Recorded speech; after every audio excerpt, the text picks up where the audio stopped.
هنروح بقى على هيئة تجزئة العمل. لما بشوف كده أعمال كبيرة ما بفكرش فيها بشكل كبير عشان أقدر أجزأها، والتجزئة دي هتديني رؤية أكبر لل الريسورسز بتاعتها. أنا هجيبها إزاي، هكلفها إزاي، وقتها عامل إزاي.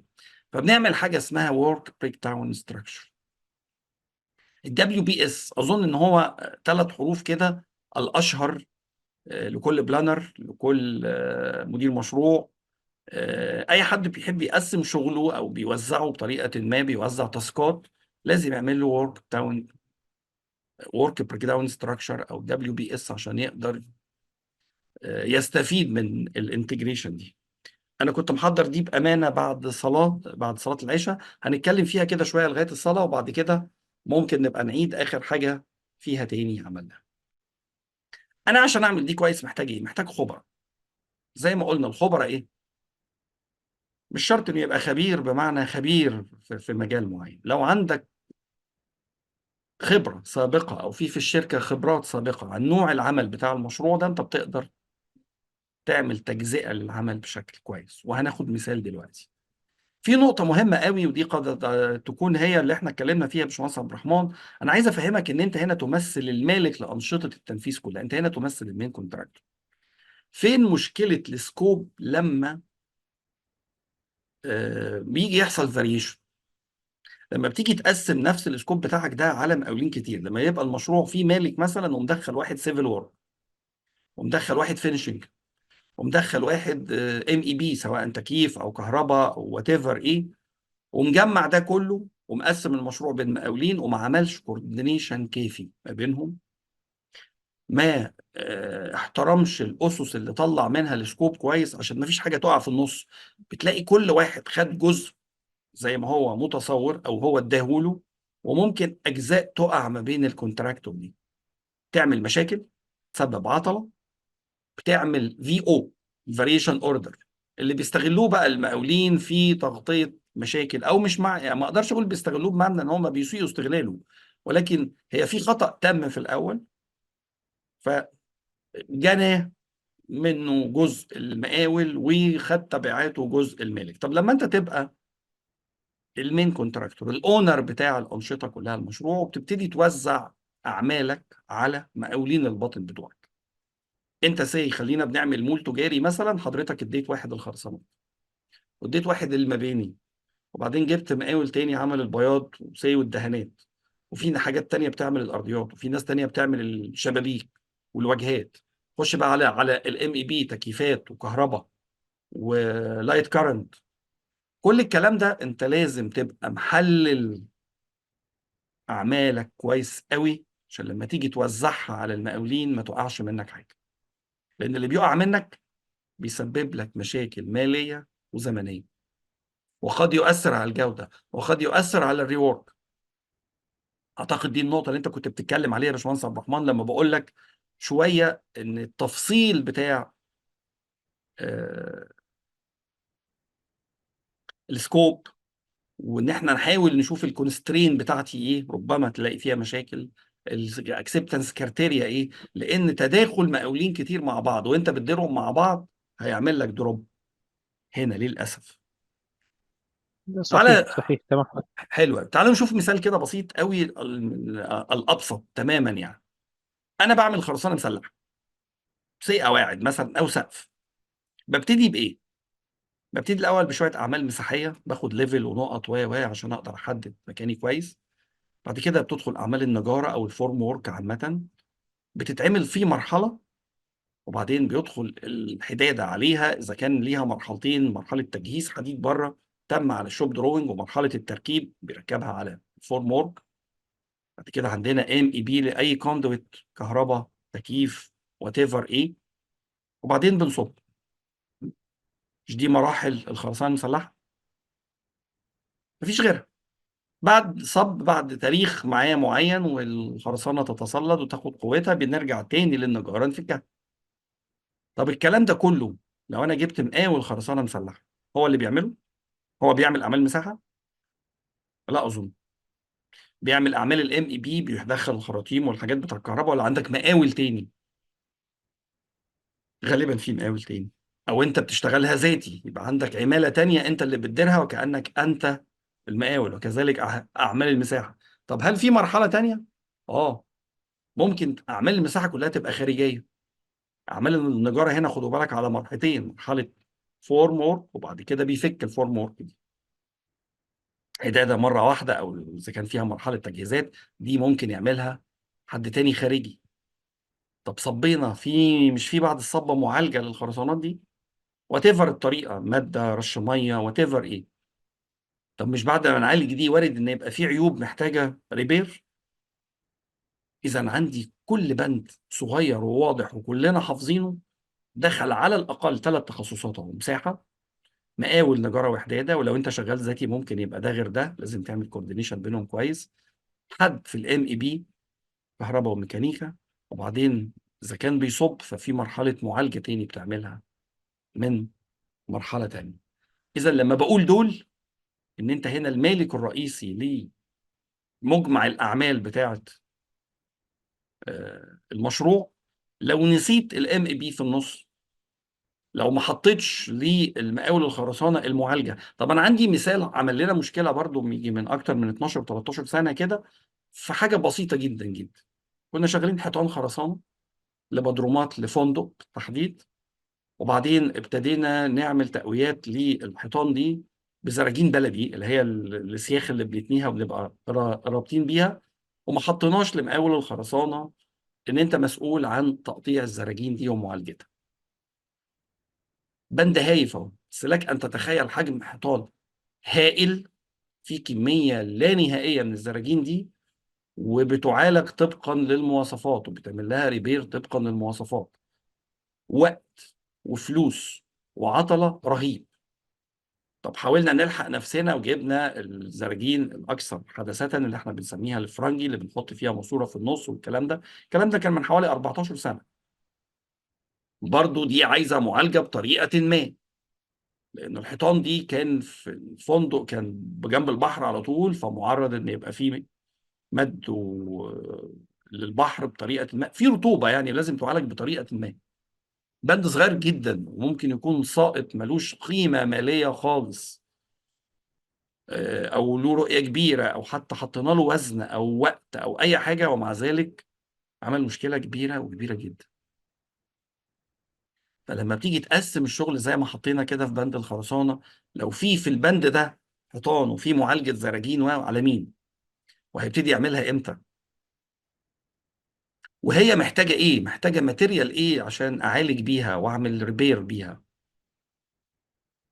حاجه صغيره ولكن ممكن توقف اعمال بارقام كبيره في الفلوس، ووقت مش قليل بالنسبه لحجم المشروع. النقطه اللي بعد كده، لما اجي افكر في هيئه تجزئه العمل ده، عايز افكر في تتبع منطقي للعمل. بمعنى، وانا بجزئه كده وسايب بعمل الفندق ده، ممكن احط الاعمال اللي تحت الارض الاول كلها: قواعد وعزل وردم ودمك وهكذا، وبعدين اكمل. او ممكن احط الاعمال بتاعت الخرسانات كلها مره واحده، لان انا عندي مقاول خرسانات قوي، عندي عده فيها كفاءه. وات ايفر ايه الميثودولوجي بتاعتي اللي انا بنفذ بيها، انا بنفذ بانهي ميثودولوجي. افكر في الخرسانات بالكامل ولا لا؟ طب عندي مجموعه من الفلل، هل هعمل لكل طيب من الفلل دي عده معينه باشكال معينه بابعاد معينه، عشان ما اهدرش عدتي واوفر وقت الفورم ورك بنسبه كبيره، بتحرك من فيلا للتانيه؟ وارد. ولا بشتغل الاول كل القواعد عشان اقدر اعمل مستخلص فاخد عائد مادي، فالعائد المادي يساعدني ان انا اشتري اجزاء من العده تاني اقدر اغطي بيها الاعمال دي فوق؟ برضو وارد. ده صح وده صح. هي ظروفك انت بتتحرك فيها ازاي، تحت اي بند. دي نقطة هنا مهمة. طيب، التوريدات والمقاولين، لما بشتغل في تتبع منطقي للعمل، خد بالكم الاعمال المجهود الكبير بيروح في 3 حاجات رئيسية: الاي بي سي. اي بي سي دي اختصار ايه؟ اي انجينيرنج، لوحات وبروكيورمنت ومقاولين وتعاقدات. البي البريكيورمنت بتاعتها، والسي الكونستراكشن بتاعها. ده مجهود كبير جدا. فلو قدرت توزعه بشكل سموثلي على تتابع الاعمال اللي انت بتعملها بعد ما تحط ميثودولوجي، بيبقى الموضوع كله شغال سموث ومريح ليك في الشغل قدر المستطاع. وطبعا المقاولات ما فيهاش حاجه فيها راحه يعني، بس في الاخر لازم بنفترض ان احنا بنفكر في اتجاه التنفيذ، في اتجاه الايجابي للاعمال، وبناء عليه لما بنحط ده اتجاهه يبقى كويس. طب خلينا نشوف كده الاربعه دول. لو انا عندي مخرجات المشروع دي وكنت بعمل فيلا مثلا فيها خرسانات ومباني وبياض وتجاليد وشبابيك وردم ودهانات، كل دي هي مخرجات المشروع اللي احنا كنا بنتكلم عليها في البند الاولاني. لما بحط كل بند من دول، او اذا كان في حاجه بتؤثر سواء طريقه تنفيذ او كارتيريا للقبول بتاعها او كونسترين في ليميتد ريسورسز بتاعتي، بقدر اوصل بيها في الاخر لحاجه كويسه للاربعه دول، وانا حاطط بشكل منطقي عشان اقدر اشتغل بشكل سموثلي. واخيرا عندي بنود طويله الامد في التجهيز، اللونج ليد ايتمز اللي احنا بنتكلم عليها في العموم. لو انا عندي حاجات بتستورد من بره وانا عندي شروط كتير جدا ليا محتاجه ماليات بطريقه ما، لازم افكر بيها بدري، مش هفكر فيها في وقتها. انا بعمل خطه للمشروع، بطلع السكوب، فبطلع اقول هذا البند بحط له مواصفات ان ده اللونج ليد ايتمز، ده محتاج تصنيع واعتماد ونقل وجمارك، حاجات كتير، وانا بطلع البند انا شايف ان ده لونج ليد ايتم. طب هل مستورد بس؟ لا مش شرط، وارد حاجات بتتصنع هنا، الكلادنج بيتصنع هنا، لو بتعمل فورم لجي ار سي بتتصنع هنا، ولكن هي لونج ليد ايتمز لازم ترتبها بدري، لازم تعمل لها لوح بدري، لازم تعتمد اللوح والمواصفات والخامات بدري، لانها بتاخد معاك وقت طويل جدا. وبالتالي وقد يكون ليها عناصر مشتركة مع ايتمز تانية. فالخمس نقط يا باشمهندس عبد الرحمن واحنا بندرسهم لازم نفكر ان دول رؤيتنا ليهم، وانا الراجل التيم اللي بينفذ فشايف انا هنفذ ايه عشان انفذه بنجاح، لازم ابقى فاهم ابعاده ايه. كمان النقطة المهمة والحلوة اللي بناخدها من هيئة تجزئة العمل، ان احنا بنقدر نحدد انواع المقاولين. لما ببتدي اعمل كده ورك بريك داون ستراكشر لبعض البنود، وليكن مثال الفيلا اللي احنا اتكلمنا عنه، وهناخد دلوقتي كذا طريقه نعمل بيها الورك بريك داون ستراكشر، انا بيحدد لي انواع المقاولين او النوعيه. انا عايز هنا مقاول خرسانات، لا مباني، لا ده ارضيات وتجاليد، لا ده المونيوم وشبابيك وكلادنج وواجهات وازاز و بيوضح لي الموضوع ده لانهي نوعيات بالظبط بقدر اوصل بيها من خلال الورك بريك داون ستراكشر.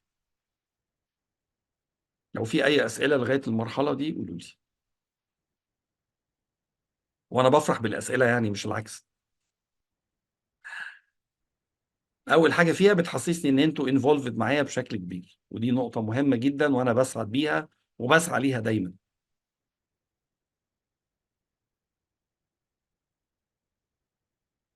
طيب جميل، خلونا نكمل.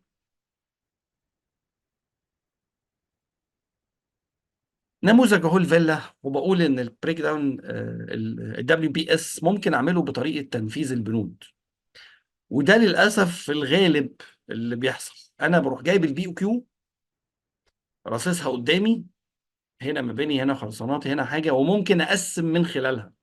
يعني انا هنا حتى اتعمدت لما باجي اقول فيلا وبحط الليفل الاولاني في التقسيم طبقا للبي او كيو، ما حطيتوش بالترتيب، يعني حطيت الرياض وبعدين شبابيك وانا قاصد دي، وبعدين العزل، وبعدين بعد العزل خرسانات، وبعدها البياض. حتى ترتيب البي او كيو ما بيبقاش بالسيكونس اللي انت بتنفذ بيه على فكره، ولكن الفكر بتاعه انك بتحط البند وبعدين بتشوف تقسمه لانهي ليفلز تاني. لو ابتديت بالبي او كيو بتبتدي تحط البند وبعد كده بتشوف الليفل التاني مكانه فين. خلينا كده نمسك الخرسانات او الشبابيك حتى. فيلا دورين فمعانا شبابيك في الدور الاول، في شبابيك في الدور التاني.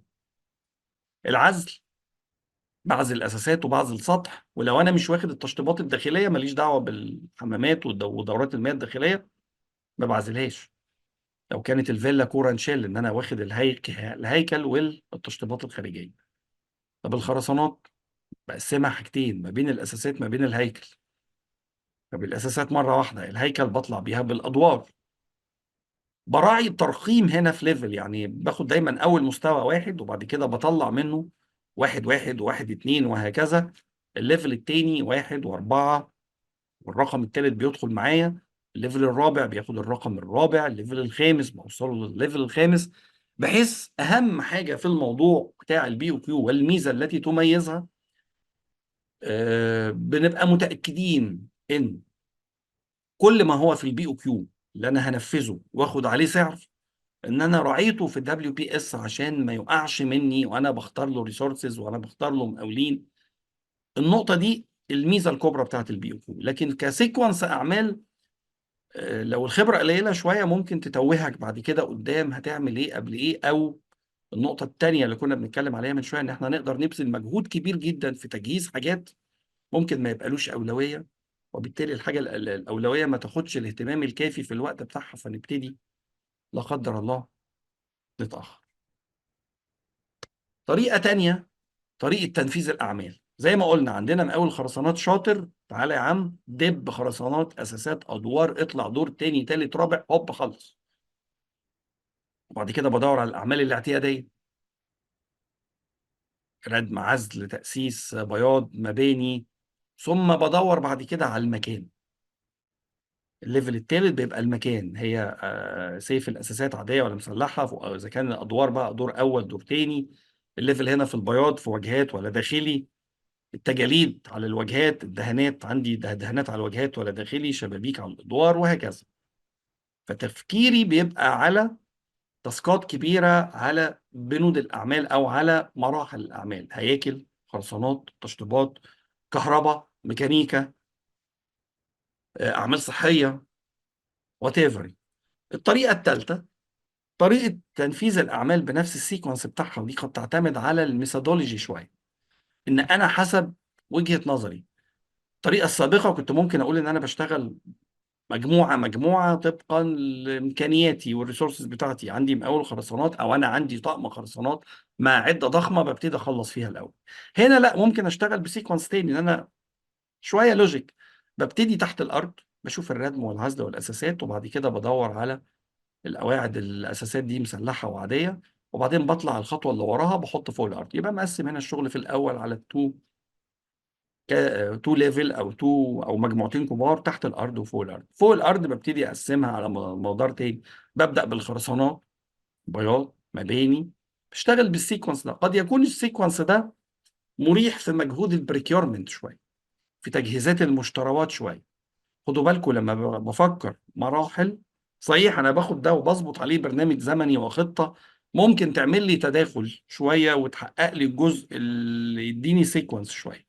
ولكن لو انت فكرت من اول الدبليو بي اس في الاتجاه ده، بتساعد البلانر، وبتساعد البريكيورمنت بعد كده، وبتساعد الاداره الماليه ان هي تحط خطه ماليه تقدر تحقق بيها بشكل معقول سيكونس سموثلي عشان اقدر اتحرك بيها لقدام.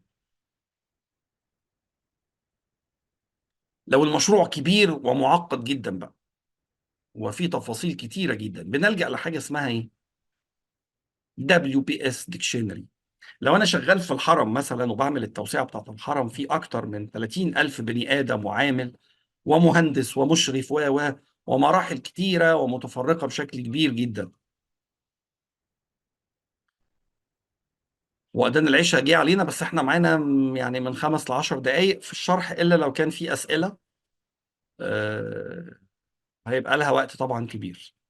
تحبوا نكمل ال10 دقايق دول ولا ناخد 10 دقايق بريك ونرجع تاني؟ اللي موافق على البريك يكتب واحد، اللي مش موافق يكتب اتنين.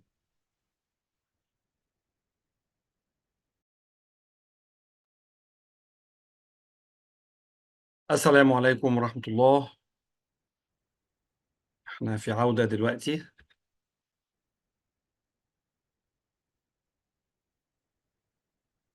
حابب بس أذكركم بالترتيب اللي كنا عملناه بخصوص شهادة الحضور. أنا بعت دلوقتي على الشات جوجل فورم كده عشان فيها سؤالين، وما فيهاش معلومات غير الاسم بس والإيميل، مش حاجة كبيرة يعني عشان مش هتاخد منك دقايق. سؤالين طبعا خاصين بموضوع المحاضرة، وبعتها كمان على الزملاء اللي سامعيني على اليوتيوب أو على اللايف في اليوتيوب. برضو حطيتها في الشات أثناء البريك. الموضوع مفتوح لغايه بكره، لغايه تقريبا نقول 24 ساعه لغايه انتهاء المحاضره دي، نقول مثلا لغايه الساعه 10 بالليل بكره.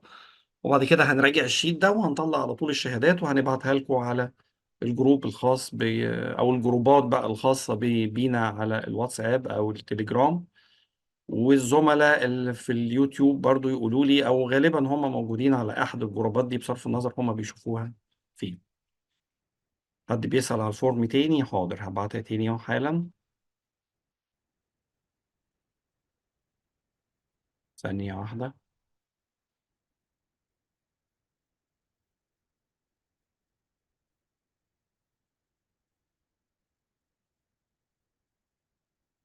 كده وصلت للجميع.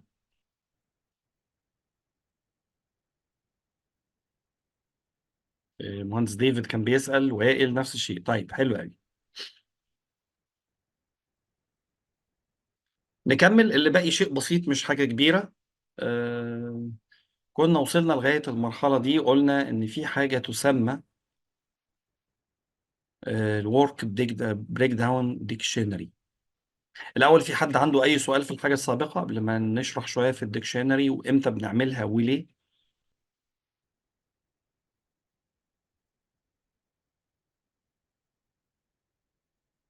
طيب، ليه بنعمل ديكشنري؟ ديكشنري يعني إيه؟ يعني ديكشنري يعني قاموس، قاموس لبند في آه، في الدبليو بي اس اللي احنا بنصفي فيها كل ما هو في المشروع عشان نقدر نشوفه برؤية كبيرة، نقدر نحدد له المقاول بتاعه، الريسورسز بتاعه، التايم بتاعه، التداخل بينه وما بين بقية الاكتيفيتيز، التداخل بين شغلنا احنا كمقاول معين او مين كونتراكتور او حتى ساب كونتراكتورز واي حد تاني. بيتعمل امتى الديكشنري؟ في الميجا بروجكت.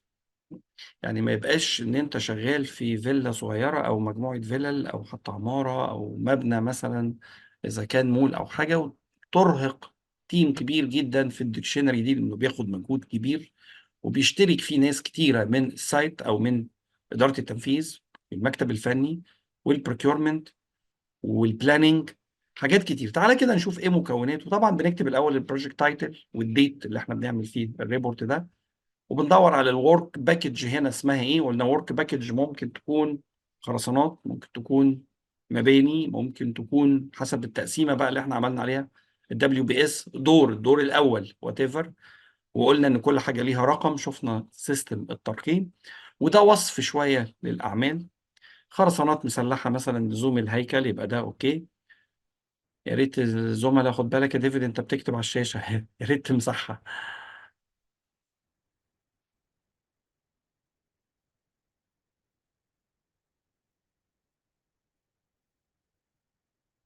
ديفيد بيسأل، شكرا انك مسحت على الشاشة. انت بتسأل يعني ايه ورك بريك داون؟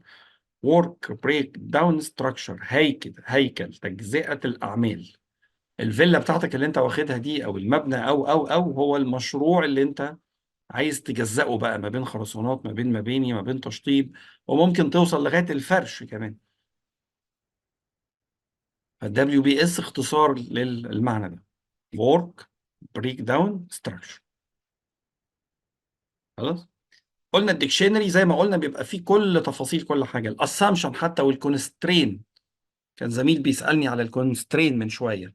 طب ايه دخل الكونسترين بالورك بريك داون ستراكشر؟ لا، لو وصلت للديكشنري لازم تتحط. زي ما قلنا في الميجا بروجكت، الكوميونيكيشن الرئيسيه بتبقى مش حد بيشرح لحد، حجم كبير جدا ومتنوع جدا، ولازم يمشي زي الساعه، لان المشروع كله مش هتلاقيه نتيجته معقوله حتى. تمام. بنبتدي نكتب لو في مايلستونز على الورك باكج دي، تايم ليها، هل هو واحد ولا اثنين ولا ثلاثه، الديو ديت المفروض تخلص امتى. وبعد كده بندور على الاكتيفيتيز. الورك باكج بتقسم اكتيفيتي اي دي والنشاطات بتاعتها ايه، والريسورسز الخامات والماتيريال والمقاولين اللي شغاله فيها ايه، واذا كان ليها عماله ساعات العمل بتاعتهم ايه، والماتيريال بتاعتها اليونت بتاعتها، وممكن نحط التكلفه كمان. تمام. طيب، الكواليتي ريكوايرمنت، معدلات الكواليتي انت محتاج فيها ايه، الكواليتي بتاعتك طريقتها ايه، الليفل بتاعها ايه، الاكسبتنس كارتيريا. التكنيكال انفورميشن قلنا المعلومات سواء لوح او مواصفات. وبعدين الاجريمنت انفورميشن، الموافقه عليها جايه وصلت لغايه فين، هل الحدوته دي الورك بريك داون ديكشنري اتراجعت اتوافق عليها خدت ابروفال عشان تشتغل في الشغل ولا لا. حجم كبير جدا من المعلومات، حجم كبير جدا من الدقه، تقسيم ميجا بروجكت لعناصر صغيرة جدا عشان كل واحد وهو نازل الموقع ينفذ، أو كل واحد في البريكيورمنت رايح يعمل عقد، أو كل واحد رايح يشتري حاجة، أو كل واحد راجع كيو سي رايحة تراجع على حاجة، الانسبكشن ريكويست بيطلع لإيه لإمتى لإزاي، كله بتلاقيه في الديكشنري. عشان كده سميت بالديكشنري. الديكشنري يعتبر عنصر رئيسي من السكوب اوف ورك، ولكن في الميجا بروجكت مفيش مانع طبعا يتعمل في المشروعات الصغيرة، ولكن هياخد مجهود كبير جدا قد لا يتحمله ميزانية المشروع أو الأوفر هيد بتاعه ليه. احنا كده تقريبا خلصنا كل ما يتعلق بفكر ازاي أطلع سكوب من مستندات عقد. خدوا بالكم، أنا كتب كتير شارحة السكوب من فكرة إن أنا لسه ببتدي مشروع، فابتدي أشوف متطلبات معنيين أنا محتاج إيه. مثال المستشفى اللي احنا قلناه، احنا محتاجين أوضة عمليات، ده ليفل. أوضة عمليات تشمل واحد اتنين تلاتة، ده ليفل تاني. أبعادها مواصفاتها خدماتها ليفل تالت. لا، أنا جاني مشروع متوصف، معمول له اوريدي البرودكت سكوب، وخدوا البرودكت سكوب في الصفات والمتطلبات بتاعتها حطوها في بروجكت سكوب. مطلوب مني أنا كمهندس في شركة مقاولات خدت هذا المشروع عشان تنفذه، إن هي تنفذ بنود الأعمال بتاعته. أتمنى يكون الفرق واضح، وأنا جاهز للأسئلة. any question؟ طبعا بفكركم تاني بالجوجل فورم الصغيرة بتوع السؤالين اللي هندي صاحب الإجابات السليمة شهادة حضور للقائنا النهاردة، تتضمن ساعات الحضور وتتضمن وصف للمحاضرة من فيوتشر ميكر إن شاء الله. لو في أي أسئلة أنا تحت أمركم.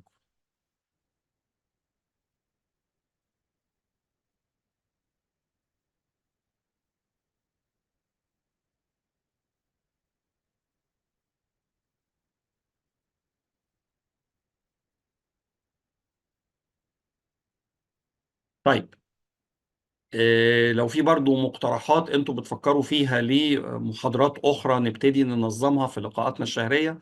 انا في هدف عندي ان انا اخلي اللقاءات الشهريه دي مرتين في الشهر وليس مره واحده زي ما احنا كنا ماشيين من شهر فبراير اللي فات. انا اللقاء ده بيسعدني وعزيز عليا يعني.